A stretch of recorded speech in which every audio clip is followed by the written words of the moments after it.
Can you hear me okay? All right, I'm on? Awesome. Okay.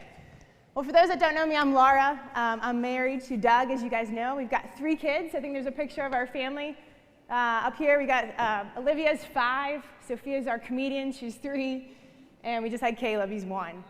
So life is full, and it's a blast. I currently work as the VP of Sales in our North America team for manufacturing for a tech company. Tech company is called Ivalua. It's a supply chain and procurement solution for Fortune 500 companies. And fresh out of college, I'm going to talk to you today about staying in the arena. But fresh out of college, I graduated from Carnegie Mellon University, and I joined a tech startup in Pittsburgh. And I had this vision of what it would be like. It actually looked like this in my head.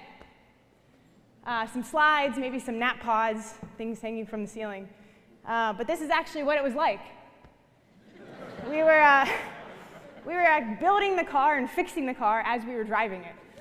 And that's actually more glamorous than it actually was. But the company had a lot of issues. We're not going to go into all of those, but I was fresh out of college and I was full of excitement, creativity, ideas, ready to fix problems. And for 5 very long and very painful years, I was in customer support and inside sales. And what that meant is I answered a lot of phones, and I fixed bug problems and found workarounds, wrote training manuals, did demos, got coffee, did about 50 to 60 cold calls a day that 99% of the time just got hang-ups. And those were 5 very hard, long years. So I moved into outside sales, and I loved it. But there was just one problem. I didn't sell anything. For 2 whole years, didn't sell a thing. Not one thing. And those 2 years, I practiced my pitch. I learned all the sales methodologies you could think of, implemented all the sales methodologies you can think of. But we had a great product, and the customers loved us. But we were always number 2 because we were a small company, risky. The deals I did close, I think we lost money on them. So it took about 6 years. And 6 years had gone by. Most of my colleagues who I had graduated Carnegie Mellon with were VPs at companies making a lot of money. And I just wanted someone to call me back. And all I wanted to do was quit. And I looked around me, and that's just what my colleagues started doing. Left and right, my colleagues just started quitting. And one of my favorite employees I worked with, his last day at the company, he said, "Save yourself, Smith. It's a sinking ship." And he walked out, and I so just wanted to leave with him and just throw it all down and say, "I'm coming, wait." But for some reason, I just couldn't leave. I felt like my job wasn't done. There's something else I needed to learn. So one day I got a phone call from a grad student, and they said they had a client that was interested in buying our software. And I said, "Great, who's your client?" He wouldn't tell me. So I said, "Okay, I think this is a project for your grad student class, and I'll help you. That's fine. I'm not too far out of college. What do you need me to do?" He said, "Do these demos, give me this pricing, I need these proposals done." So I said, okay. I was so tempted to blow him off, but I said, "No, I'll help you. You'll get an A, don't worry." So I did all the work for him, and I said, "Okay, hope you get an A. Talk to you later." Never talked to him again. A few months go by, and my phone rings again. And this time, the guy on the phone says, "I'm from Google." And I said, "Oh, we don't have Google products. We don't need tech support. I don't want Gmail." "Thanks." He said, wait. Don't go. I'm not from tech support. I'm actually from leadership. And we solicited a university to do some vetting of solutions, software solutions. And you submitted something not too long ago, maybe a few months ago. We really liked what we saw, and we want you to come out to Mountain View, California on our headquarters to demonstrate your software to our entire team. There's about 3 minutes of dead silence on the phone. And the first thought that I had was, thank God I didn't kick that grad student to the curb. And the second thought that came to my mind was, I've been practicing this for 6 years for this moment. And see, I was convinced for 6 years of failed demos and hang-ups and horrible calls, failed pitches, doors slamming, all of those lost opportunities. And those years of learning and tweaking and practicing and working and refining, and all of that was for that moment. So we flew to Mountain View, California. Our team wasn't a very large team. And we get checked in. We start walking the hall to the conference room. And I realized there's more people that are cleaning the bathroom and stocking toilet paper than our entire company. And should I sell our software or just maybe sell our company? Who knows? I stuck to the software, but we went in that room and we had our meeting and we killed it. We gave it everything we had. We had nothing to lose. And 9 months later, the deal closed, we convinced them, and I closed the biggest deal in our company's history with the most iconic brand I could have ever imagined. And it wasn't long after that our company was bought by Ivalua, where I work now. And as I look back on that experience, do you want to know what I'm most proud of?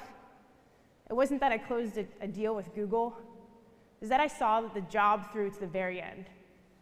And I was there when we closed the books on the company, the very last day of our company. I was there. And I felt like I'd crossed the finish line. See, until you've had the taste of finishing something, I don't know if you'll ever really respect yourself. Until you follow through to the very end, come hell or high water, tears of struggle and pain, and you keep going and you don't give up, I believe your character's never fully developed. There's always a huge crowd in the beginning. If you go to the next slide, I don't know if you've ever run the Pittsburgh Marathon. There's tons of people that start out jobs and careers full of aspirations. They start new roles, new seasons, new endeavors, so excited, full of ideas and creativity. But too many leaders at the end, they don't make it to their finish line. They become weary, they burn out, the arena gets really hard, the journey gets long, and here's the danger in that. When you become weary, you lose your passion. When you lose your passion, you question your purpose, and when you question your purpose, you give up too early. And leaders are tapping out too early. And I want to challenge you that I believe the greatest challenge that leaders face today isn't stepping into the arena, it's staying there. We all focus all our efforts on this outward qualities that it takes to be a leader, and very little effort on being inwardly equipped to survive the leadership arena and stay in the arena. When I started out as a sales rep and I moved to a leadership role, there were certainly outward qualities that I need to develop. I need to learn how to delegate, set vision, hire and fire, learn how to communicate. Those were all outward things that were really important. But what I've found is there's inward skills that are just as important, if not more important, in your leadership development that often go overlooked. That if we don't acquire them, we'll never survive leadership. We'll never stay in the arena. Things like grit and passion and perseverance and courage and wisdom, character development.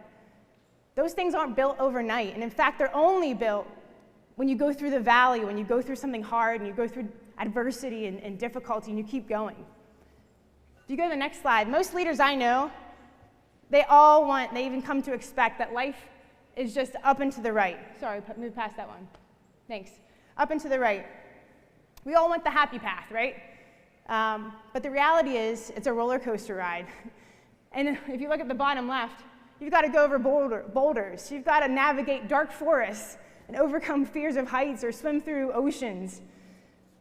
Right? There's an arena full of blood, sweat, and tears often. And outward skills will only get you so far.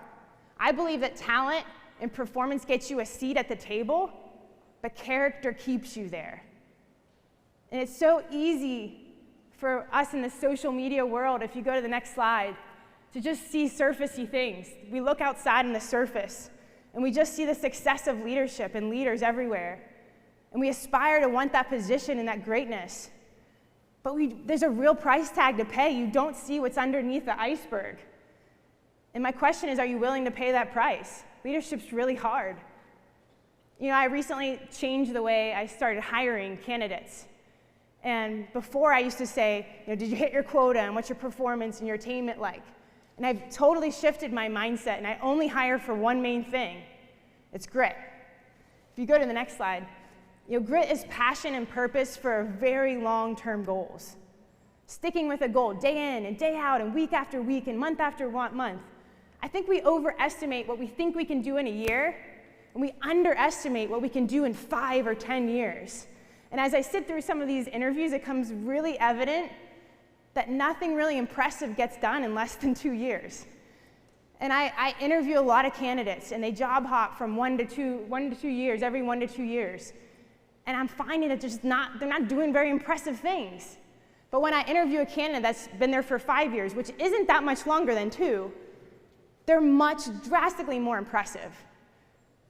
You know, our country is facing what are calling the Great Resignation, right? The Great Quit, or the Big Quit, or the Great Reshuffle. And if you haven't heard of that, it's essentially a mass exodus of employees where, starting last year, about 4.5 million people were quitting their jobs every single month, which was a 20-year high, right? And then the top 2 reasons that people are quitting jobs: more money and flexibility. And in my mind, those are short-term gains, right? The number 1 reason why sales reps often quit their jobs is there's no path to success. And what I often say in response to that is, create one. You know, I hear it all the time: I'm quitting because it's a toxic culture. Help change it. I don't like my boss. Have you talked to them? I'm burning out. Have you created boundaries? Right? I think that we as leaders can't be just run from opposition. The answer isn't a new environment. It's not a new comp plan, a new title. The answer is often a new you. And as leaders, we need to raise our threshold of pain. How high is your pain tolerance? Leadership is pain, and the amount of pain you're able to endure really sets the limit of your effectiveness. More pain, often the more effective you are. If it's not painful, you're either riding a high, which is short-lived in your leadership journey, you're either not making a difference or you're not risking enough.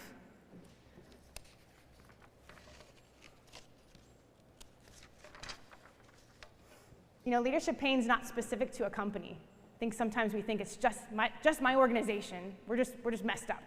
The grass is greener. But it's not. It's everywhere, right? We all have to deal with conflict, unmotivated people, financial strain, pressure, criticism, toxic cultures, gossip, pressure, hard conversations, hiring, firing, dealing with change. All of that is hard. The answer isn't a new environment. Often it's just developing some courage, getting some wisdom, building resilience, working through the conflict, developing your inward qualities and character traits that are often overlooked when we think of leadership and we think of skills. So my encouragement is, don't run from pain. It's often the greatest leadership development tool that the world has ever created. And avoiding problems and avoiding pain is often avoiding growth. Now, I believe that the greatest qualification of a leader isn't giftedness. The greatest qualification of a leader is proven character. And proven character is only built through difficulty and conflict and dealing with conflict. And once you've gone through that, your leadership ability on the other side of that is so much more authentic. It's so much more attractive and credible. We need more leaders who have actually gone through, who've stuck through things, who have worked through pain, who've been sifted and refined and made it to their finish line. So how do you actually do that? How do you stay in the arena? Quick points here, but the number 1 thing is just get a big, big goal. You know, something that takes you years to accomplish, not something that can be done tomorrow or next week or next month or even this year, but something worth building your life for. You know, I think that the majority of leaders that quit often don't have goals. They don't have a big goal. Long-term goals keep you from being discouraged when you get just these short-term setbacks. So build something worth living for. The second thing is get community. For me, this is the first year where I got an executive coach. I'll never not have an executive coach. That was so meaningful to me. I also have mentors. I also am a part of 2 mastermind groups. I have real friends and real family that remind me to stay in the arena. They remind me what I'm called to, what my purpose is, why I started, where I'm going. Anytime I need to be reminded of why I'm doing what I'm doing, I call them up. You know, when I have to make fast decisions and big decisions with little information and uncertainty, I go to my community. So build your community. My friend and I always joke that, you know, one of us can only be pregnant at one time, so we pull the other one off the edge to save each other from the cliff. But get community. The third thing is get a rest rhythm. You know, one of the main roles in leadership is to produce. We're paid to produce. I'm paid to bring in $5 million this year in revenue. But if our inputs don't match our outputs, we're in the red. So as much as you want to output and get results, if you're not putting in enough rest or things that fill you up, you're on the road to burnout and crisis. And burnout's a pandemic. We've talked about this. It's a pandemic. It's epidemic in all of our leadership. People are quitting left and right because of it, and often they blame the company. And granted, there's things we can do as organizations to help our employees with burnout, but there's something you can do today. Set a boundary. Turn it off. Let it go. Work will always be there. Your team will figure it out. Delegate. We need you operating at your best. We need you in the arena for the long term. So find a rhythm of rest. That's been really helpful for Doug and I. And the last one is get help. What I mean by that is 3 things. Upward with your boss. Ask for more resources. Ask big from your boss. Ask for shuffling priorities or adjusting timelines. My boss said to me last year, and this stuck with me, he said, "Laura, we demand a lot from you. Demand a lot from the company. I don't hear from you. You're not coming to me with any challenges or resources or support that you need. We demand a lot from you. We expect you're going to deliver. If I don't hear from you, I don't know how I can help you."